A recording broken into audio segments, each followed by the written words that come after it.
Hello all the guys, how are you? I am Krishna Saxena और आज मैं आपको भूमि एवं घर से संबंधित कुछ शब्द बताना चाहता हूँ जो कि बहुत यूज़फुल है। जैसे कि आप मूवीज़ और टीवी में देखते हैं और अक्सर सुनते हैं, but you don't know that meaning.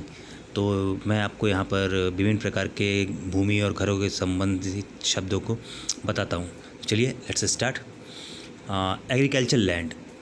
Agriculture land means होता है खेती की ज़मीन। खेती की ज़मीन को एग्रीकल्चर लैंड कहा जाता है। जहाँ पर घर बनाए जाते हैं और लोग रहते हैं उसको रेजिडेंशियल लैंड कहा जाता है, रहवासी भूमि। जिस भूमि का प्रयोग व्यापार के लिए किया जाता है उसको व्यावसायिक भूमि, इंग्लिश में कमर्शियल लैंड बोलते हैं। दलदली भूमि, जहाँ पर दलदल, हल्का पानी, नमी ये सब रहता है, उसको मोर लैंड बोलते हैं। ऐसी भूमि जिसका प्रयोग उद्योग के लिए किया जाता है इंडस्ट्रियल लैंड कहलाता है। ऐसी भूमि जिसका कोई भी अर्थ ना हो, उपयोग ना हो, वेस्ट लैंड कहलाता है। ऐसी भूमि जिस पे कुछ भी ना उगता हो, जैसे पथरीली हो, बैरन लैंड कहलाती। ऐसी भूमि जो उपजाऊ हो, जिस पे खेती होती है, फर्टाइल लैंड कहलाता है। घासों से आच्छादित भूमि ग्रास लैंड कहलाती है। अब देखिए, मैं बिल्डिंग्स पे आना चाहूँगा। कैसल। कैसल मीन्स होता है महल या बड़ा किला। पैलेस। पैलेस मीन्स भी महल होता है। कैसल का प्रयोग लड़ाई झगड़े, वॉर के समय किया जाता है। वहाँ पर जिस शब्द का उपयोग किया जाएगा वो कैसल होता है। पैलेस का मतलब होता है कि जहाँ पर राजा या बड़े लोग रहते थे, महल, महल शब्द। विला। विला मीन्स होता है बड़ा शानदार घर को विला कहा जाता है। मैंशन, बड़े शानदार घर को मैंशन भी कहा जाता है। मैनोर। मैनोर मीन्स होता है एक बड़ा घर। फोर्ट। फोर्ट मीन्स होता है किला। बंगला। बंगला मीन्स होता है एक मंजिल बड़ा घर जिसमें एक पोर्च होता है। हाउस, एक सामान्य घर को हाउस कहा जाता है। फ्लोटिंग हाउस, पानी में तैरता हुआ, जैसे आप जहाँ पर आइस फॉल होता है, आपने देखा होगा, वहाँ पर पानी के ऊपर या झीलों पे घर बनाए जाते हैं जो पानी में तैरते रहते हैं, उनको फ्लोटिंग हाउस कहा जाता है। आपने मूवीज़ पे देखा होगा या फिर किसी सफारी में बड़े बड़े पेड़ों के ऊपर घर बनाए जाते हैं उस रहने के लिए या रुकने के लिए, उसको ट्री हाउस कहा जाता है।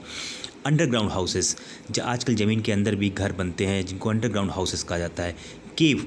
केव मीन्स होता है गुफा जैसा घर, जैसे जंगलों में गुफाएं होती है उसी टाइप के अब घर बनाए जाते हैं। ये अक्सर विदेशी कल्चर है, फॉरेन कल्चर में ऐसा होता है तो उसको केव्स बोलते हैं।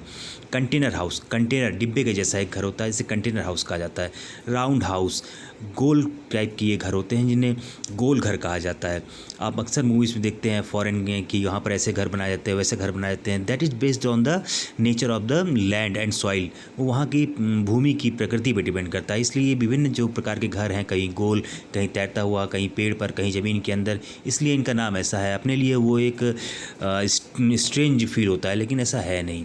फ्लैट, किसी तल पर कई कमरों का एक घर जो होता है उसको फ्लैट बोलते हैं, जैसे मल्टीज़ में होता है। ड्यूप्लेक्स, 2 मंजिला जो घर होता है वो डुप्लेक्स कहलाता है। ट्रिप्लेक्स, 3 मंजिला जो होगा बिल्डिंग वो ट्रिप्लेक्स कहलाती है। रा हाउस, कच्चा हाउस, जैसा आप गांव में या फिर कच्चे शहरों में देखते हैं। पक्का हाउस, पक्का हाउस जो कंक्रीट से बना हुआ होता है, ईंट पत्थर और सीमेंट से। इको हाउस, ये पर्यावरण अनुकूलित घर होते हैं जिसमें अधिकतर चीज़ें उपयोग में आने वाली सब पर्यावरण अनुकूलित होती है, जैसे electricity will be developed by the sunlight, इस तरह से। टाउन होम, 2 या 3 मंजिला घर टाउन होम कहलाता है। रैंच, 1 मंजिला घर रैंच कहलाता है।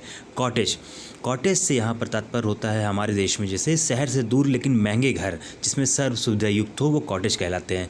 केबिन, केबिन के आकार का जो घर होता है उसको केबिन बोलते हैं। चैलेट, एक प्रकार के महंगे घर होते हैं जो फॉरेन्स में बनते हैं। मोबाइल होम, चलित घर, आजकल आप अक्सर न्यूज़ में देखे होंगे, सुनते होंगे, छोटे छोटे कंटेनर टाइप घर बनाए जाते हैं जिनको एक स्थान से दूसरे स्थान तक मोबिलिटी की हो सकती है, तो ऐसे मोबाइल हाउसेस कहलाते हैं। फिर मिलूंगा अगले वीडियो में इसी के आगे विभिन्न इसी तरह की नई जानकारी के साथ। तब तक के लिए हैव अ गुड डे।